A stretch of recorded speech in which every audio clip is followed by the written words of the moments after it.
I never meant to keep my success a secret, it just happened that way. I grew up in a small apartment in Singapore, where love was abundant even if money wasn't. My parents were hard workers. My father drove a taxi late into the night, and my mother worked 2 jobs just to make sure I had food on the table and books in my backpack. Emily, knowledge is the one thing nobody can take from you, my father used to say when he came home smelling of car oil and rain. I believed him. I studied hard, not for good grades, but for the future they had sacrificed everything to give me. And it paid off. I graduated at the top of my class in finance. I was hired right away by one of Asia's biggest banks. By 28, I became the youngest division head in their history. I managed more money than I could ever imagine, billions in corporate loans, but outside of the boardroom, very few people knew who I really was or what I did. On weekends, I worked part-time at a small cafe owned by my best friend, not because I had to, but because I wanted to stay grounded. It was my way of remembering where I came from. I liked the simplicity of it. I liked making coffee and wiping down tables. It reminded me of home. One rainy morning, James walked in. He was quiet, warm, and polite. When I handed him a latte with a heart drawn in the foam, he smiled. "This is the best coffee I've had in months," he said, laughing. "The secret is making it with care," I replied. He started coming in every weekend. We talked about everything, his work as an architect, his dreams, his family. I liked how he never asked me what I did for a living. He liked me for who I was in that cafe apron, not for what I earned. Our first date was at a hawker center. We ate char kway teow and shared stories like old friends. I fell in love with his gentle spirit and the way he treated everyone with kindness. He wasn't flashy or arrogant, he was real. But when he introduced me to his family, everything changed. His father, Richard Chin, was a powerful real estate mogul. His mother, Helen, dressed like she was always walking into a magazine shoot. His sister, Victoria, mirrored their pride with every dismissive glance she gave me. The moment I mentioned working at a cafe, Richard laughed. "A cafe, James? I thought she went to university." "She did," James said. "Emily has a degree in." Clearly not putting it to use, Richard cut in. "We believe in ambition here, not serving coffee." Helen gave a cold smile and adjusted her pearl necklace. "Maybe she could help out with cleaning. Our service company is always looking." Victoria snorted. "At least she'd get health insurance." I held my ground. Years in finance had taught me how to stay calm even when millions were at stake. I smiled and said, "I enjoy my work, but thank you for your concern." James apologized on the ride home. "Embarrassed. They'll come around," he said. But they didn't. Over the next year, things got worse. Every time we visited, Richard would make jabs about my career. Helen kept me away from guests. Victoria openly suggested James find someone more appropriate. Every family gathering was a battle I had to quietly survive. Then James proposed. Richard was furious. "A cafe girl? Have you lost your mind?" "I love her," James said firmly. "If you marry her, don't expect my support." But James didn't back down. We had a quiet wedding without his family, and even though it hurt, I was happy. We had each other, and that was enough. I kept working weekends at the cafe, but during the week, I was leading a corporate banking division, reviewing billion-dollar deals. James knew who I really was but respected my choice to stay private. I didn't want people to love me for my title. I wanted to be loved for me. Then one day, James said, "The annual family reunion is coming up. I think we should go. They're still family." I agreed. Maybe they'd changed. But they hadn't. The reunion was held at Richard's massive estate, an ocean of marble, glass, and pride. The moment we arrived, I felt the judgmental eyes on me.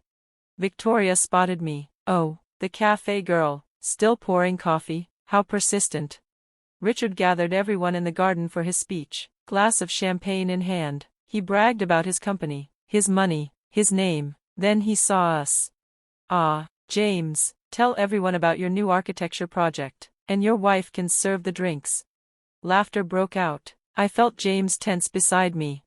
Before he could respond, one of Richard's assistants came rushing out, pale and shaking. "Sir, urgent call from the bank. It's about the emergency loans. They've been denied." Richard laughed. "Impossible. I spoke to the division head myself. They said the new CEO is reviewing all large loans personally. You've been flagged. Meetings tomorrow." I felt my phone buzz. It was my secretary. I stepped away to take the call. Ma'am, the audit you ordered, Chin Developments has been cooking the books. We found hidden debt, shell companies, and false valuations. I see, I said calmly. Send me everything, I'll review tonight.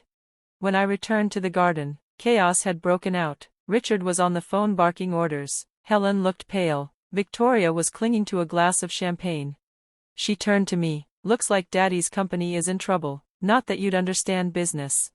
I looked her straight in the eye. Actually, I have a question. How's your position at the company going? I'm Executive VP, she said proudly. I oversee operations.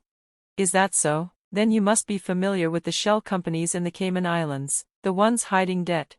Her glass slipped from her hand and shattered. I don't know what you're talking about, she whispered. I do, I run the banking division that flagged them.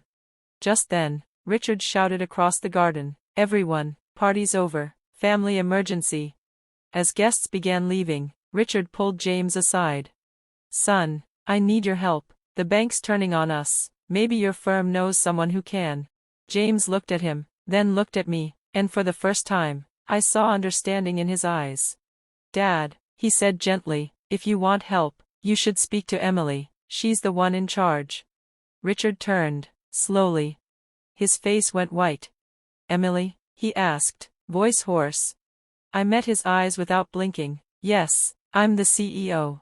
There was a long silence, and then, for the first time, Richard Chin had nothing to say. Different kind of power, Emily's story. Richard slammed his fist on the table.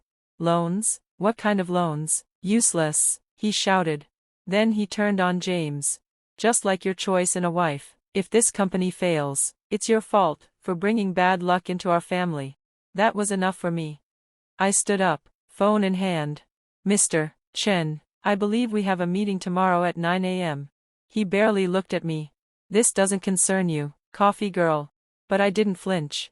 Actually, it does, I said calmly as I opened my banking app and showed him my profile. I'm the CEO you'll be meeting. The room went completely quiet.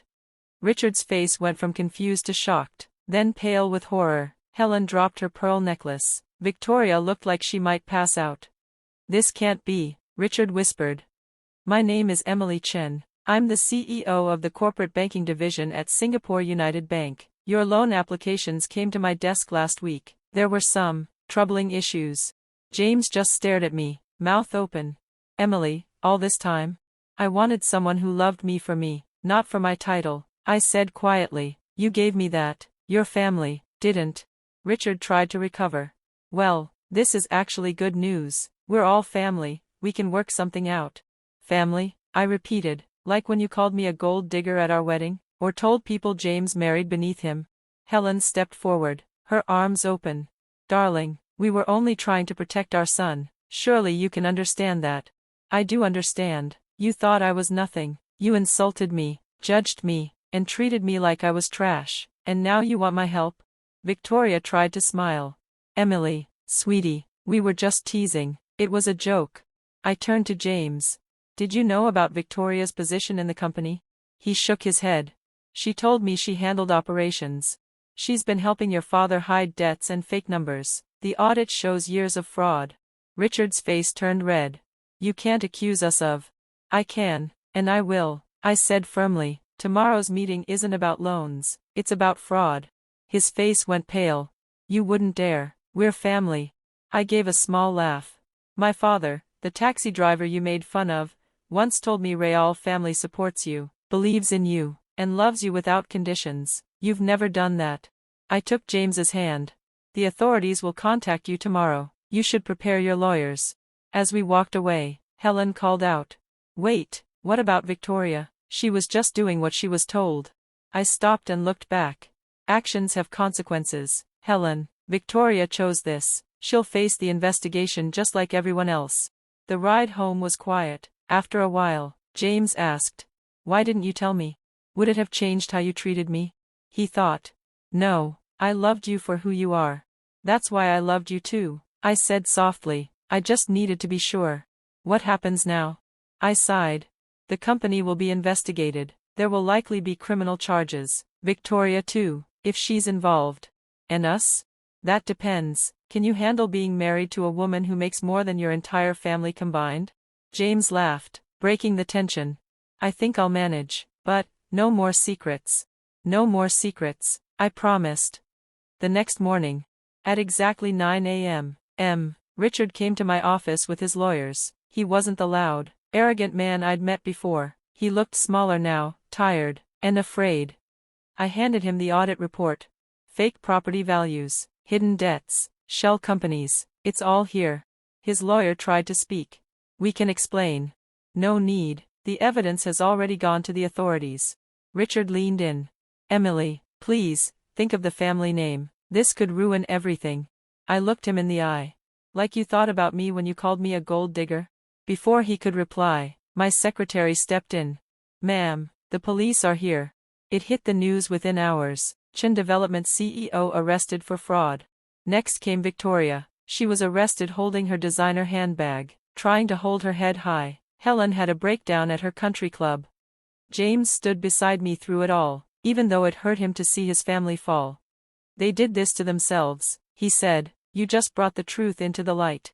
Months later, the investigation went deeper than I expected. Richard had built a web of fake companies and deals. Victoria was in on it. Her job title was just a cover. The trial was fast. 8 years for Richard, 5 for Victoria. Helen wasn't charged, but she lost everything. Her homes, her jewelry, her lifestyle, gone. One crisp autumn day, Helen showed up at my office. I know I don't deserve to be here, she said, dressed in plain clothes, but I need to speak. I let her talk. I was wrong about you, we all were. We cared more about money than character. Now I'm living in a small apartment, working at a store, and I see